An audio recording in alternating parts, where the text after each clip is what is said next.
Magluto naman tayo ng easy version ko ng pork afritada. Super dali lang nito. Kaya kung handa na kayo, tara, umpisa na natin. Nagpapainit lang muna ako dito ng lutuan. Mamantikaan na natin. Konting mantika lang muna. Ang una kasing gagawin natin dito ay ipiprito muna natin ng bahagya yung pork. At ang gamit ko dito yung liempo. Yan, habang papainit na tong mantika, ilalagay ko na tong liempo. At besides sa liempo, pwede tayong gumamit ng kahit anong cuts ng pork. Mapakasim man yan or pigi, walang problema. Yan na, take note, konting mantika lang yung nilagay natin initially. Kasi habang piniprito natin ng bahagya itong liempo, makakapag-extract tayo ng oil dito dahil unti-unting marerender yung fat na galing mismo dito sa liempo. At yung fat na yon yung gagamitin natin sa pagluto at paggisa sa ibang mga ingredients pa. Pagpapamantikain natin yung liempo, pabayaan lang muna natin na mag-settle. Kahit siguro mga 15 seconds. Tapos kapag naririnig nyo na nagsisizzle na yung mantika sa ilalim, halu-haluin lang natin ng konti. Tapos, pause ulit tayo. Pabayaan natin ulit another 15 seconds para maluto yung part na nasa ilalim. Tapos, halo ulit. So, ganyan usually yung ginagawa ko. Tapos, yun nga, after that, papabayaan lang natin hanggang sa mag-light brown na or at least medyo between light to medium brown na yung liempo. So, yan, napapansin niyo ano? Nag-brown na yung meat. Tapos, eto na yung mantika, oh. Yan. O, diba? So yan o, ganyang karaming mantika yung makukonsume natin kapag hindi natin i-render kagad yung fat nitong liempo na gamit natin. Well, nasa sa inyo yan ha. Sa akin lang, ang benefit ng paggawa nito, mas magiging maganda yung texture ng liempo and at the same time, makakatipid na tayo sa mantika dahil konting cooking oil lang yung ginamit natin sa umpisa, di ba? Actually, kahit wala na nga, pwede yun eh. Tip lang ha, para dun sa mga bago pa lang na nagluluto, kung gagawin niyo to, naka-high heat dapat tayo at tapos halo lang tayo ng halo. And again, may makikita kayo iba-iba, no? Hindi naging pantay yung pagkakaluto, pero okay lang dahil lulutuin pa naman natin ito mamaya. Yung mga black marks na yan, yung iba kasi, sasabihin, uy, sunog. Actually, hindi, no? Yun yung flavor na kapag niluto natin mamaya, talagang lalabas yan. So yung black mawawala yan, tapos matitikman na nyo yung lasa, doon na mismo sa sauce nitong ating pork afritada.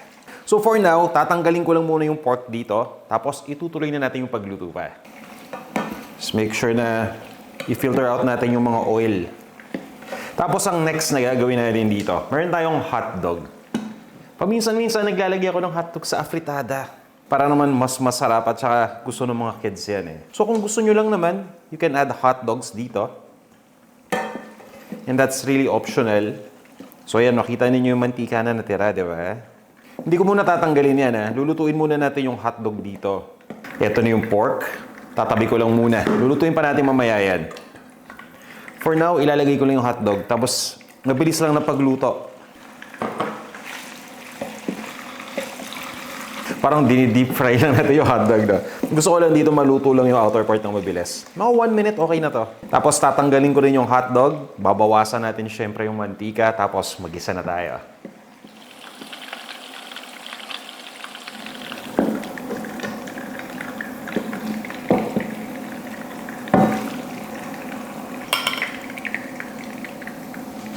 Bawasan na natin yung mantika.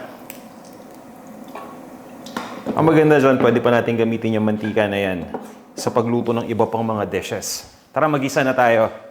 Kunin ko lang yung mga igigisa natin. So yan, bawang. Itong bawang chinop ko na to eh. So yung usual na ginagawa natin, kinakrush ko muna tapos chinachop ko agad. Konting halo-halo lang. Ang maganda dito, yung mantika, di ba malasa na. Tapos nakikita ninyo yung mga brown part na yan. Yun yung residue ng pork kanina na naprito natin. Ilagay na natin kagad dito yung sibuyas. Ang kailangan lang naman natin gawin dito ay lutuin mabuti to. So igigisa lang natin mabuti.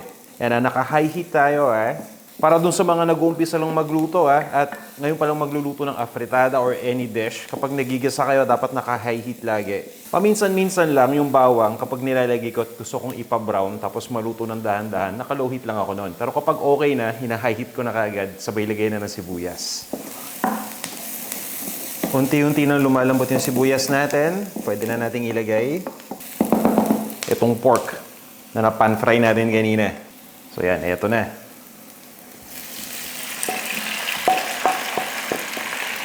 Ginigisa ko pa to saglit lang, kahit mga 1 minute lang.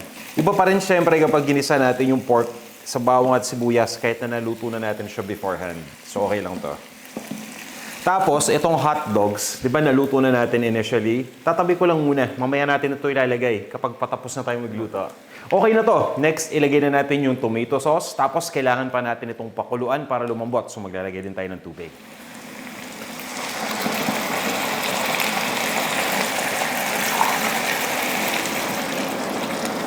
Yan, simutin lang natin yung tomato sauce. Kaya doon ko nilalagay yung tubig eh.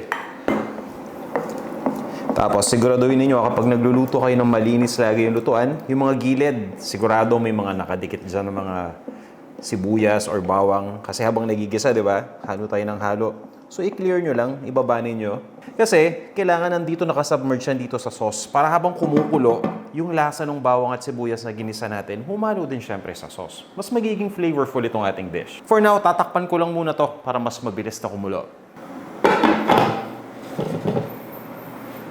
Eto na. O diba, nakita ninyo ang bilis kumulo kapag tinatakpan natin. So for now, i-reduce ko lang muna tong heat nito eh. Hinaan lang natin. Ayun, nakikita ninyo yung mga dark part ng pork kanina na naprito. Nagla-lighten up na, diba? Kumakapit na kasi yan dito sa sauce. Papalambutin natin ito. Kailangan nating lutuin gamit ng low heat hanggang sa tuloy ng lumambot yung pork. Pero bago natin gawin yan, maglalagay ako ng mga ingredient na lalong magpapasarap dito sa ating niluluto. Kagaya na lang ng Knorr pork cube. Ginagamit ko tong ingredient na to para mas maging buong-buo yung lasa ng pork. Pagdating dito sa pork afritada natin. Karaniwang ginagamit ko to sa pagluto ng afritada or any other pork stews. Kung hindi nyo pa nasusubukan, try it guys. Dahil nga, iba talaga yung magiging resulta ng niluluto ninyo. Konting halo-halo lang muna, tapos naglalagay din ako dyan ng dahon ng laurel. Ito yung dried bay leaves natin. Naka-low heat tayo, tapos lutuin lang natin ito hanggang sa lumambot na yung liempo. Usually, depende sa quality ng baboy yung duration ng pagpapakulo. Kung maganda yung quality ng pork ninyo, kahit mga 45 minutes, minsan okay na yan eh. Pero para safe tayo, syempre dapat i-check ninyo. No? Pwede kayong kumuha ng tinidor, tapos tingnan ninyo kung malambot na yung pork bago natin ituloy yung pagluto at paglagay ng ibang mga ingredients. So yan, okay na itong niluluto natin. Malambot na sigurado itong pork. Pero bago ang lahat, pa-plug ko lang guys. Panlasang Pinoy t-shirt available na. Okay? Sa YouTube, check nyo lang yung ilalim ng video ninyo. Meron dyang shop option or minsan makikita ninyo yung mismong mga t-shirts na nasa ilalim.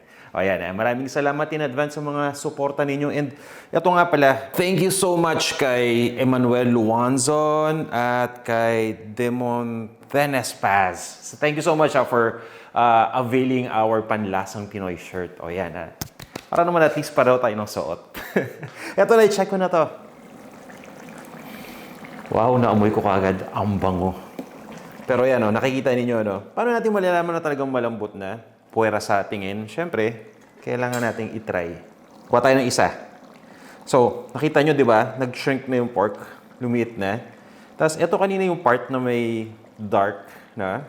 Yung medyo na dark natin ng prito. Tingnan nyo, ayos na. So, yan. Since lumit na siya, pwede natin tikman ng diretso. Walang ka-effort. Sarap pa. Ito na. Ituloy na natin. Bibitasan ko na. Lalagay ko na yung hot dogs. Optional lang tong hotdog Pero kung may mga bagets tayo dyan, syempre, lagyan natin. Tinan nyo naging difference, diba? O mas naging mukhang appetizing nung may hotdog na. At this point, i-adjust natin yung heat to medium. Yan. So, mapapansin ninyo, kukulo pa yan ng konti, no? Tapos, ilagay na natin yung carrots, pati yung patatas. Ito yung carrots natin. Yung patatas may tubig pa. Hindi ko pa na-drain. Sandali, tatanggalin ko lang muna yung tubig dito. Yan, binababad ko kasi itong patatas. Hindi ko alam kung nasubukan nyo na ito, pero kung ayaw ninyo na medyo mag-brown yung patatas, kasi di ba kapag na-expose sa open air, mapapansin nyo mag-brown yan, ibabad nyo lang sa tubig ng ganyan, okay na yan. Ano na lang, tatanggalin ko na lang yung patatas isa-isa. Tapos ilagay natin dito. Tapos itong recipe natin, gumagamit ng bell pepper. Pero optional lang tong bell pepper na to. Maya-maya natin ilalagay yung bell pepper. Ito munang patatas at carrots yung lulutuin natin mabuti. So, naka-medium heat na ako dito Ituloy lang natin ang pagluto ng mga 5 minutes initially. Tapos i-adjust natin later kung kailangan pa.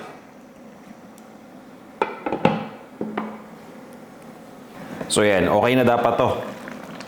I'm sure may mga magtatanong, pwede bang iprito muna yung patatas pati yung carrots katulad ng ginawa natin sa pork at sa hotdog? Actually guys, pwede, no? Sa dami ng mantika na na-extract natin kanina, enough na enough yun para iprito to. And yun nga, no, nasa sa inyo kung gusto ninyong gawin yun. Mas magiging magandang resulta nun, syempre, no? So all up to you. Right now, malambot na to. Maglalagay tayo ng bell peppers. Ang gamit ko dito ay red and green. O, di ba? Mas nagiging matingkad yung kulay.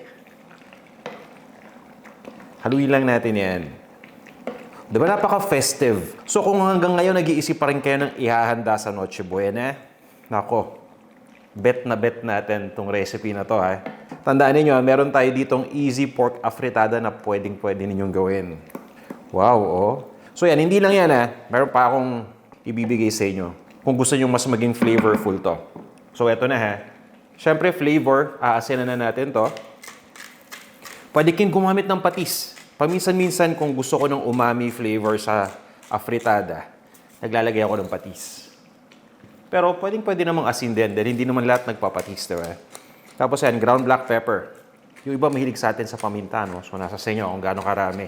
Tapos kung gusto pa ninyo ng extra na flavor, di ba kanina naggisa na tayo ng sibuyas? Damihan ninyo yung sibuyas or magdagdag kayo ng onion powder. Okay? Optional na ingredient ito, ha? Kung gusto nyo lang maging flavorful yung dish ninyo. Yan, tapos haluin lang natin to. Since malambot na nga yung mga ingredients, so yung paghalo natin, huwag kayong mag-start sa gitna, ha? Tapos dudurugin ninyo. Laging sa gilid, tapos yan, no? Papaangat. Nakita ninyo, diba? Yan, no? Gilid, papaangat. So parang tinotos natin para laging intact at hindi madurog masyado. Kasi hindi naman to perfect na paghalo, diba? Minsan, makakadurog ka pa rin dito ng sangkap. Pero at least, diba, hindi masyado. Tatakpan ko lang. Tapos, itutuloy ko lang ang pagluto dito ng mga 3 minutes pa. Kung gusto niyo ng mas maraming sauce, dagdagan lang ninyo ng tubig tapos timplahan nyo lang. After 3 minutes, ililipat ko na to sa isang serving plate.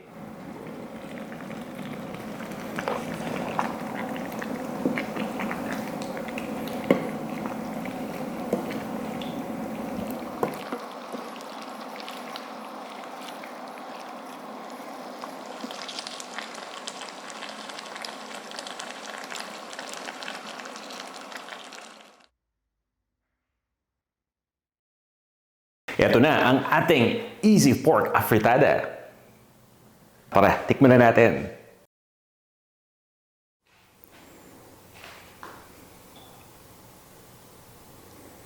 Nakita nyo naman, ano kayang lasa nito? Ito na, tikman natin. Wow, ito yung gusto ko sa afritada, yung saucy. Nakakarami kasi ng kanin yan eh.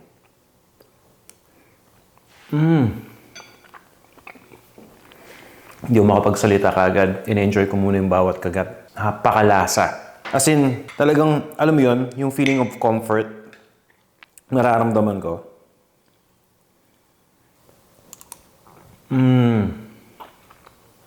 Pagdating sa lambot ng liempo, or ng pork natin, super lambot. Maganda yung texture sa labas. May mangunguya kang konti kasi nga, di ba, pinirito natin. Tapos yung vegetables din, sakto yung pagkakaluto. Perfectly cooked yung patatas natin, malambot din. Actually, itong hotdog, bonus na lang to eh. So, pandagdagan ng sauce mamaya. Ang sarap eh. Sana subukan nyo itong recipe na to pang Noche Buena or pang mga potluck natin, ano? Kahit nga after Christmas, pwede ba to bago mag-New Year, di ba? Or even New Year, pwede rin. Ang lapit na ng Pasko yun, no? Matanong ko lang kayo, saan ba kayo magpapasko? Uwi ba kayong Pilipinas kung nasa labas kayo ng bansa? Kung nasa Pilipinas kayo, saang city kayo mamamasko? Uwi ba kayo sa probinsya or saan kayo magre-reunion ng family? Pa-comment naman ha. At saka isa pa, ano ang pinaka-paborito ninyong ulam na ihanda tuwing Pasko? O yan, importante ang tanong na yan para at least malaman natin.